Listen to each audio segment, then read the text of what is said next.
in order to move forward, you ultimately have to change how you speak to yourself and you ultimately have to learn to forgive yourself. Otherwise, you're still carrying around all those past mistakes and you're not going to be able to move forward. You're going to be stuck.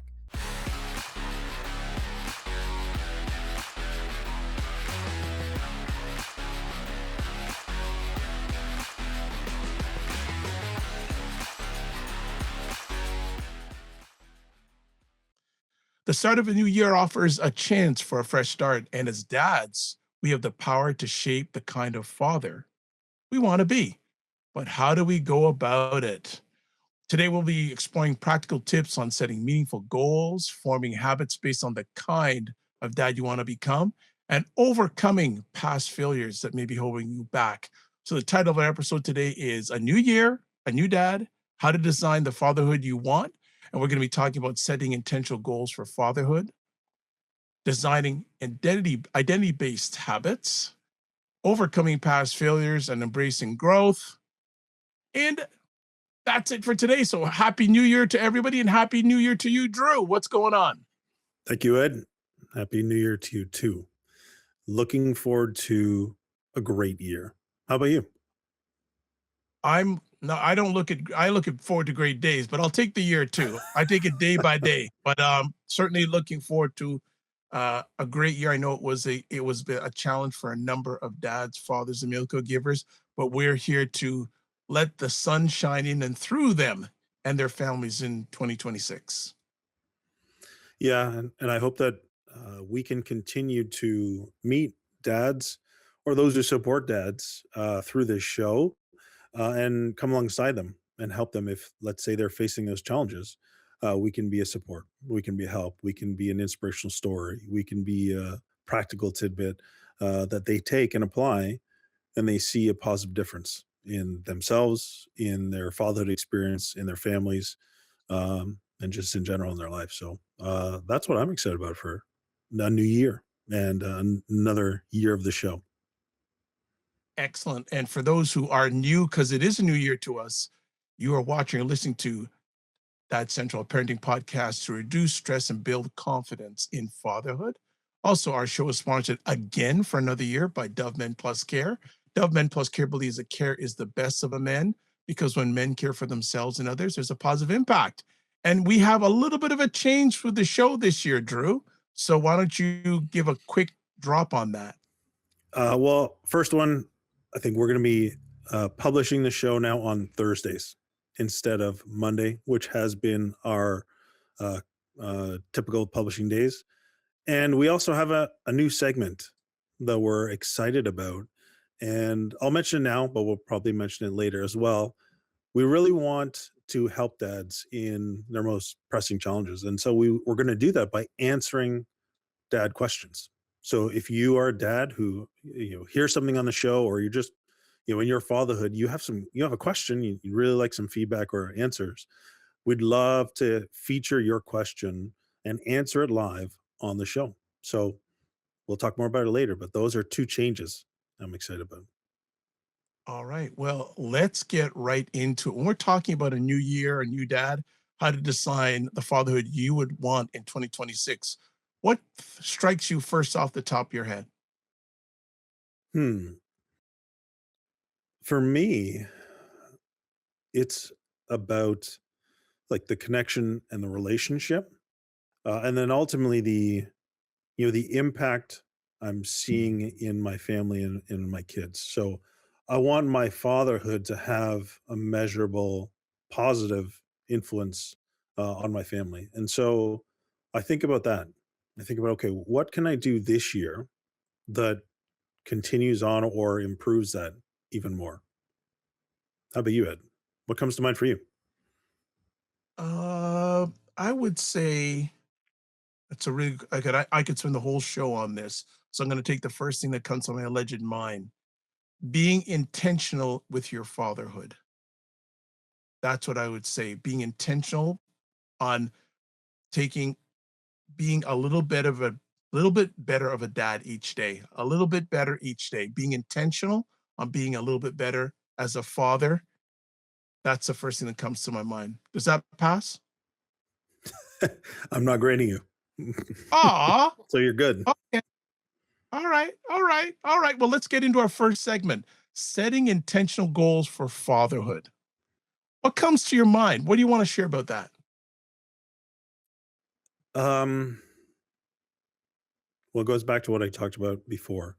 And for me, I want to set goals that align with my values, that align with our family values as well. Not just I know I'm saying my values, but the values that we as a family, Kristen and I feel are important, um, and making sure that the actions or the choices, ultimately, because we're faced with many decisions throughout the year, when we are confronted with those, do we have a framework of which to apply so that we know that we're continually moving towards the outcomes that we're seeking or the values being embedded in how we do things as a family?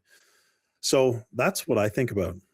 I think about having the right foundation and making sure that we're making decisions and moving towards those on a consistent basis. And that's a tough word, consistency, but that's what I think of. Good stuff. Good stuff. Well, I will add also, and I mentioned at the beginning of a few moments ago, setting those intentional, measurable goals in fatherhood. And, here's some examples: spending quality time with kids, improving communications with your partner, and building better emotional support systems. And, having those things, those SMART goals. I know many people have heard them, but we have to say that acronym SMART, SMART, the specific, measurable, achievable, relevant, and time bound goals when it comes to fatherhood. Drew, anything you want to add with what I just shared there? Anything you want to add on to? Yeah, I think I'll talk specifically about a goal that I have by the end of this year. And the goal is that I would like to spend one weekend with each of my children before the end of the year. And that's like a one on one weekend. It may not have to be the full weekend, but at least one overnight with each of the children on my own. And why that's a goal is because I go back to the relationship piece. And in a family with, five kids, it's really rare, but to get one-on-one time with kids. And so, to condense a full 24 plus hour period of time just with me and another child is an opportunity to get to know them deeper, to hear what's going on in their world, to be completely uninterrupted and not distracted by anything else because the focus is them, and for them to also have a fun, memorable experience because it won't just be us hanging out; it'll be doing something that they're interested in, and so they create some memories. And so to me, that goal is about deepening what I talked about as a value of relationship, and it also is relevant in our context because we have a busy family and one-on-one time is at a premium. But by me intentionally saying I'm going to do this and setting aside the time and committing to each child, it also lets them know that they individually are important to me. And I think at this age and stage, my twins will be 13, Sophia's 15, turning 16 at the end of the year. There's a lot of things vying for their attention, and as well impacting their sense of self and identity as young women. And for me, I want to be a powerful, positive influence for their self worth and their identity. And I feel like this is a crucial time to do it. And my son's also 10, and he's, also getting to that age where a lot of these other influences could be impacting him. And I want to, again, be able to speak directly to, their sense of identity, their sense of value. And so that's what's I've established as a goal. So hopefully people can hear within that SMART framework, as well as something that's relevant for my and our family values, and they can take it and adapt it to them. Nice.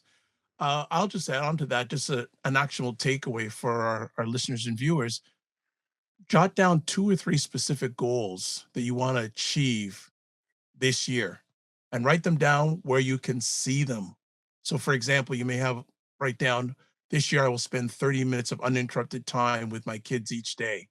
So, put that in visible places like your wallet. Joking aside, but I'm being serious, maybe in your bathroom and in your fridge, because last I checked, most of us need to eat and we have to get rid of most of what we eat. So those would be two places that you may want to put those little reminders. Drew doesn't like that, but hey, it works. It works. All right, before Starting out I 2026 graphic, Ed. There we go. hey, there you go. Gotta do it. Gotta do it. Let's move on to our next segment. Designing identity-based habits. Yeah, What are your and I think thoughts? there's a great question we have here that dads may want to ponder is how can we as fathers make lasting changes in our fatherhood journey? The other thing that comes to mind in terms of this idea of identity-based habits is the great work of BJ Fogg, where he called Tiny Habits. There's a great YouTube video on it or TED video on it. You should take a look at it. But the point is, identity-based habits are similar to what I talked about before in terms of values. They're habits that align with the person that you want to be, not just the outcomes you want to achieve. And so this is, I love the phrase, this is about becoming. And so let's say, you want to be uh, a dad who really listens well. And maybe you're not the best listener right now, but what you want to do is build habits that as if you were a great listener. And so one of those habits might be similar to what was just mentioned before, but it might be when your kids get home from school or when you come home, that you set aside 5 minutes with each kid just to simply give them uninterrupted time where you listen to everything they say. That habit is built off of the identity of I'm a good listener. And so that to me is um is a really powerful way to look at it in terms of the dad you are or the dad you want to be. Which often I think dads can relate to this is we often look at the mistakes we've made and the errors or the failures and we that takes up an inordinate amount of how we view ourselves instead of who we want to be. And so this helps us shift into I'm a dad who listens, even if we're not the best listener right now. And it helps you create habits that align with that. Good Does that stuff. make sense? Yeah, yeah, and I'll just add on to what Drew has said that, how to shift your identity. Here's two perfect examples. You could say, I want to be a better dad. You want to shift that to, I am an present, engaged father. And then another example of identity-based habits, there's I'm a dad who listens first versus I want to be a better communicator. So those are some examples here. And a takeaway or an actual thing that our listeners and viewers can go into is that to think about one key part of your fatherhood identity. So, for example, one of the things that Drew really prioritizes, whether we're live or offline, is connection. Connection. He always shares that with dads that he is working with and dads that this is the connection piece. Now, identify one small action you can take every day to reinforce that identity. So, for example, actively listening to your child when they talk. So it's the small things that lead into the big things. Let's go to our next segment, overcoming past failures and embracing growth. Ed, can I add one quick thing before we go to the next segment about that last Sure, piece? You sure. actively listening is one thing, but two or three small things intentionally putting away what's in front of me, looking at my child eye to eye, okay, and repeating back to them is important. So sometimes we'll say we're listening, but we won't actually put the distractions away. And I think that's an important one. Eye contact is crucial to actually show another person you're listening. I actually one other thing I'll add to that too, not only what your child is saying, but what they're not saying. And also another thing, body Yeah. language. Look at their Make sure, body language, yeah, the body tone of language too, voice. and tone of voice, all those things matter. And hey, we don't expect you to be 100% of the box, but a little bit better. Notice those things and you can grow into it. Now we'll get into overcoming past failures and embracing growth. Drew, your time. Go for it.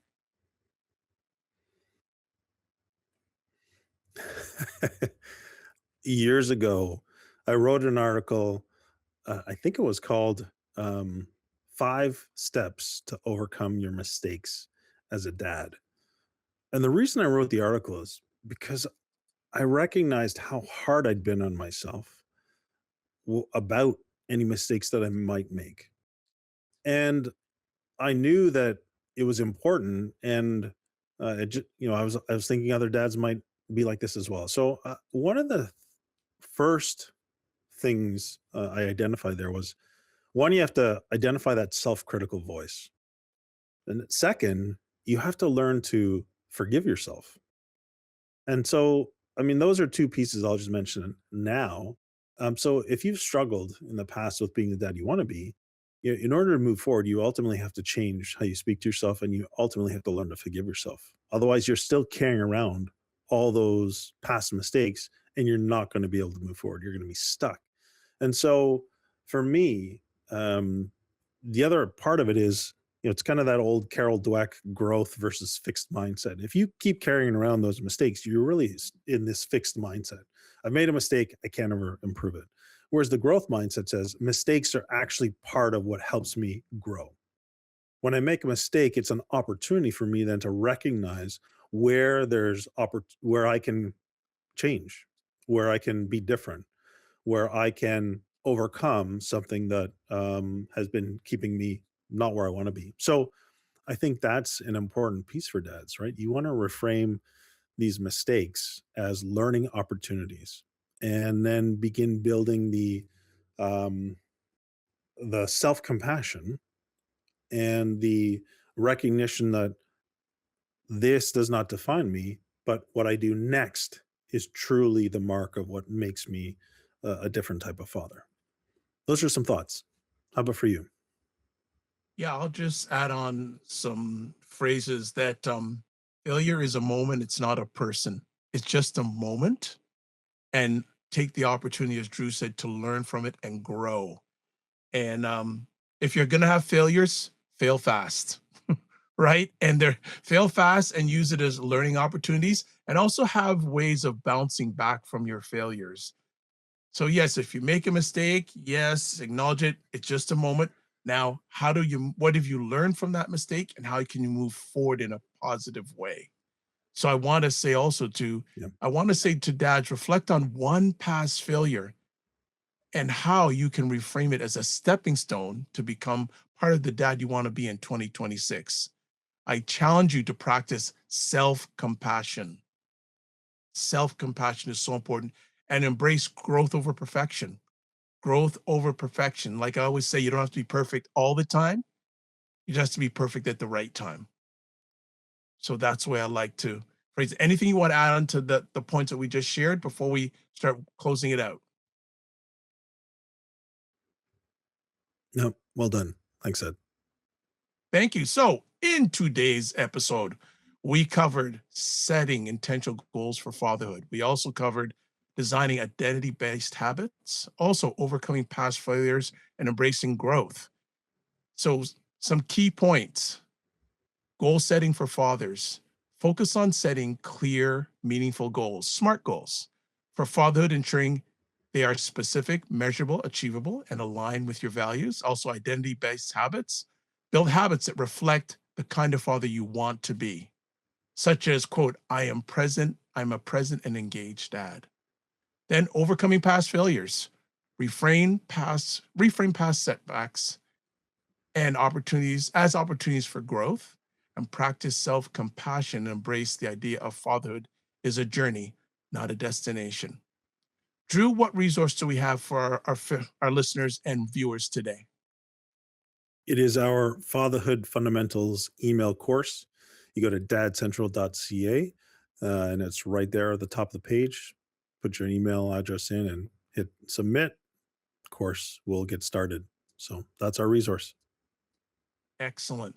So before we close out, as we said at the beginning of our conversation today, we would like you to we'd like to answer your questions on the show about fatherhood.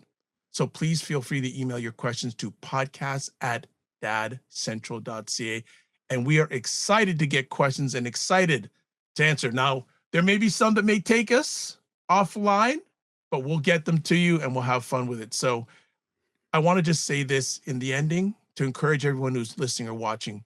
You got this. Dad, remember, small steps today lead to big changes tomorrow. So go ahead, write down your goals, embrace the dad you want to be, and start today. And final question for everybody: what will you do today to begin designing the fatherhood you want in 2026?